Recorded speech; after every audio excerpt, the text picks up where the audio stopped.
అవసరమైతే మళ్లీ రాజకీయాల్లోకి వస్తారని కీలక వ్యాఖ్యలు చేశారు మాజీ ఎంపీ విజయసాయిరెడ్డి. రాష్ట్రంలో ప్రభుత్వ పరిపాలన కుంటుపడినా తాను మళ్లీ రాజకీయాల్లోకి రావాల్సిన ఆవశ్యకత వచ్చినా తప్పకుండా వస్తారని చెప్పారు. జగన్మోహన్ రెడ్డి సమర్థుడని, పార్టీని మేనేజ్ చేయగలరని అన్నారు. నిబద్ధత లేని వ్యక్తుల మాటలను జగన్ నమ్మకూడదని సూచించారు విజయసాయిరెడ్డి. గతంలో తనపై అనేక ఒత్తిళ్లు వచ్చాయని, ఎలాంటి ఒత్తిడికి లొంగలేదని వెల్లడించారు. 20 ఏళ్ల క్రితం నుండే పవన్ కళ్యాణ్ తనకు మంచి మిత్రుడని తెలిపారు. తానెప్పుడు పవన్ ను విమర్శించలేదని, భవిష్యత్తులోనూ కూడా విమర్శించరని తెలిపారు విజయసాయిరెడ్డి. ఈ యొక్క ఆంధ్ర రాష్ట్రంలో పరిపాలన కుంటుపడినా లేకుంటే నేను రాజకీయాల్లో తిరిగి ప్రవేశించాల్సినటువంటి అవసరం వచ్చినా నేను వెనుకాడను అన్నటువంటి విషయాన్ని, నేను ఏ పార్టీలో చేరలేదు, కొంతమంది అన్నట్టుగా నేను ఏ ప్రలోభాలకి లొంగలేదు, ఏ పార్టీలో చేరాలని నేను అనుకోలేదు, ఎటువంటి భయాలకు నేను లొంగేవాడిని కాదు. నా మీద చాలా ఒత్తిళ్ళు వచ్చాయి, చాలా ఒత్తిళ్ళు వచ్చాయి. ఆ ఒత్తిళ్ళన్నిటికీ కూడా నేను లొంగలేదు అన్నటువంటి విషయాన్ని నా పాత్రికేయ మిత్రులందరికీ కూడా నేను తెలియజేసుకుంటా ఉన్నా. అవసరమైతే మళ్లీ రాజకీయాల్లోకి వస్తారని కీలక వ్యాఖ్యలు చేశారు మాజీ ఎంపీ విజయసాయిరెడ్డి. అంటే రాష్ట్ర ప్రభుత్వం ఒకవేళ కుంటుపడినా అటు కూటమి ప్రభుత్వాన్ని ఆయన విమర్శించలేదు, తనకి మిత్రుడు అంటూనే కూడా రాష్ట్ర ప్రభుత్వం ఒకవేళ కుంటుపడినా మళ్లీ రాజకీయాల్లోకి రావాల్సిన ఆవశ్యకతగా ఉంటే మళ్లీ నేను రాజకీయాల్లోకి వస్తారంటున్నారు. అటు జగన్మోహన్ రెడ్డి సమర్థుడు అంటూ కూడా ఆయన కూడా ఏ విధమైన విమర్శలు చేయలేదు. సో ఈ తాజాగా విజయసాయిరెడ్డి చేసిన కామెంట్స్ కి సంబంధించి మరిన్ని పూర్తి అప్డేట్స్ మా కరెస్పాండెంట్ అక్కడ రాము సిద్ధంగా ఉన్నారు. రాము, మనం ఎట్లా అర్థం చేసుకోవాలి విజయసాయిరెడ్డి మాటలని? అసలు ఎవరిని కామెంట్ చేయని పరిస్థితి, పవన్ కళ్యాణ్ తనకు మిత్రుడంటూ 20 ఏళ్లుగా మిత్రుడంటూ ఎప్పుడు ఫ్యూచర్ లో కూడా పవన్ కళ్యాణ్ కు సంబంధించి నేను ఎప్పుడూ చేయలేదు, ఫ్యూచర్ లో కూడా చేయనని చెప్తూ అన్నారు.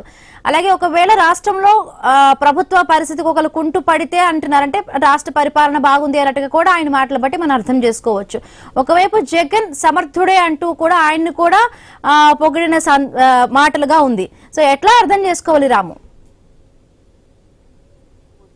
ఏదైతే మాజీ ఎంపీ విజయసాయిరెడ్డి వైసీపీ పార్టీకి అదేవిధంగా రాజ్యసభకి రాజీనామా చేసిన తర్వాత ఏడాది తర్వాత మళ్ళీ మీడియా ముందుకి వచ్చారనుకోవచ్చు. అయితే గతంలో వైఎస్ఆర్సీపీ రీజనల్ కోఆర్డినేటర్ గా విశాఖ ఉత్తరాంధ్రకు ఆయన పనిచేసిన అనుభవం కూడా ఉంది. ఈ నేపథ్యంలో ఏదైతే రెడ్డి సామాజిక వర్గం ఆత్మీయ కలయికలు శ్రీకాకుళం రావడం మాత్రం కొంత ఆసక్తిని రేకింది. అయితే ఈ క్రమంలో ఆయన మీడియా ముందు ఏదైతే తను చెప్పాలనుకున్నాడో స్పష్టంగా చెప్పాడు. అయితే ఇటు పవన్ కళ్యాణ్ నాకు మంచి మిత్రుడు అంటూ చెప్తూనే ఆయనతో నాకు ఎప్పుడు ఎటువంటి తగాదాలు లేవు, ఆయన్ని వ్యక్తిగతంగా ఎప్పుడు విమర్శించలేదని చెప్పాడు. అయితే రాజకీయాలకు సంబంధించి మనం చూసుకుంటే రాజకీయాల్లోనికి ఏదైతే ప్రభుత్వ పరిపాలన పుట్టిపడినా లేదు, రాజకీయంగా నా యొక్క ఆవశ్యకత ఉందన్నా సరే మళ్ళీ రాజకీయాల్లోనికి వస్తానని కూడా చెప్పడం జరిగింది. అయితే మనం చూసుకోవచ్చు, ఏదైతే విజయసాయిరెడ్డి తన సామాజిక వర్గం ఏదైతే రెడ్డి సామాజిక వర్గానికి సంబంధించి శ్రీకాకుళం జిల్లా నుంచే ఆయన ఈ యొక్క రాజకీయ ఎత్తుగడలకు ప్రారంభంగా మనం చెప్పుకోవచ్చు. ముఖ్యంగా చూసుకుంటే ఆంధ్రప్రదేశ్ సంబంధించి 13 జిల్లాల్లో 12 జిల్లాల్లో గతంలో వైసీపీ రీజనల్ కోఆర్డినేటర్ గా పనిచేసిన అనుభవం కూడా విజయసాయిరెడ్డికి ఉంది. అయితే శ్రీకాకుళం నుంచి ప్రారంభించిన ఇది ప్రతి జిల్లాలో కూడా ఆయన పర్యటించే అవకాశాలు అయితే స్పష్టంగా కనిపిస్తున్నవి. అయితే జగన్మోహన్ రెడ్డి మళ్ళీ పార్టీలోనికి పిలిస్తే వెళతారా లేదా అనే ప్రశ్నకు కూడా ఆయన ఈ ఊహాజనక ప్రశ్నకు నేను సమాధానం చెప్పవలసిన అవసరం లేదని చెప్తున్నారు. అయితే తన గతంలో భీమిల్లో ఇల్లు కట్టుకోవడానికి సంబంధించి ప్రశ్న కూడాను, ఇల్లు కట్టుకోవడానికి నేను ప్రయత్నిస్తే అప్పుడు ఎవరు అడ్డుకున్నారో ఏంటో మీకు తెలుసు, అయితే నేను ఇల్లు కట్టుకునే అంశంపై కూడా ఆలోచిస్తున్నానని చెప్తున్నాడు. అయితే 2029 సంబంధించి రాజకీయంగా తన అరంగేట్రం ఉంటాదని చెప్పినట్లయితే కనిపిస్తుంది. ఎందుకంటే ఆయన మాట్లాడే ప్రతి మాట కూడా రాజకీయంగా సంబంధించిన మాటలే ఆయన పరిస్థితి అయితే కనిపిస్తుంది.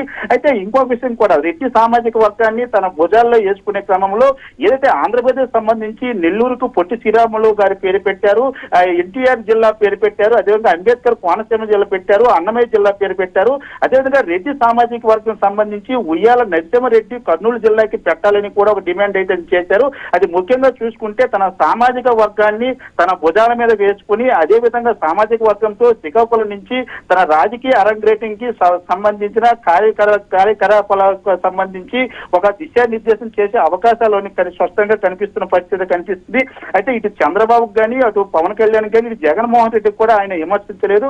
కొంత తటస్థంగా మాట్లాడినప్పుడు కూడా జగన్మోహన్ రెడ్డి సమర్థుడు, ఆయన మేనేజ్ చేసుకోగలడు పార్టీని చెప్తూనే పవన్ కళ్యాణ్ ని వెనకేసుకుని వచ్చిన పరిస్థితి కనిపిస్తుంది. 20 సంవత్సరాలు బట్టి పవన్ కి నాకు మంచి రిలేషన్ ఉంది, పవన్ కళ్యాణ్ తో నాకు సత్సంబంధాలు ఉన్నాయని కూడా చెప్పడం జరిగింది. అది ఈ నేపథ్యంలో తన యొక్క బలాన్ని, ఎందుకంటే ఆయన 12 జిల్లాలకి రీజనల్ కోఆర్డినేటర్ గతంలో పనిచేశారు. ఇప్పటికి కూడా వైసీపీకి సంబంధించిన చాలా మంది నాయకులు, ఇన్ఛార్జీలు కూడా విజయసాయి రెడ్డికి టచ్ లో ఉన్నారు. మరి ఈ నేపథ్యంలో 2029లో ఇటు జనసేన పార్టీ ఏమైనా విజయసాయి రెడ్డిని తీసుకుని ఏదైతే వైసీపీ పార్టీలో కొంత అసహనంతో ఉన్న నాయకులను ఏమైనా ఆయన ద్వారా తెచ్చుకునే ప్రయత్నం చేస్తారా, లేకపోతే ఏ విధంగా ఆయన ఇండివిజువల్ గా ముందుకెళ్లే పరిస్థితి అయితే ఉందే అనేది మాత్రం వేసి చూడాలి. ఏదైనా సరే విజయసాయి రెడ్డి పని కట్టుకొని శ్రీకాకుళం జిల్లాలో ఈ రెడ్డి సామాజిక వర్గ ఆత్మీయ కలయిక వచ్చి మీడియాతో కావాలనే మాట్లాడారు.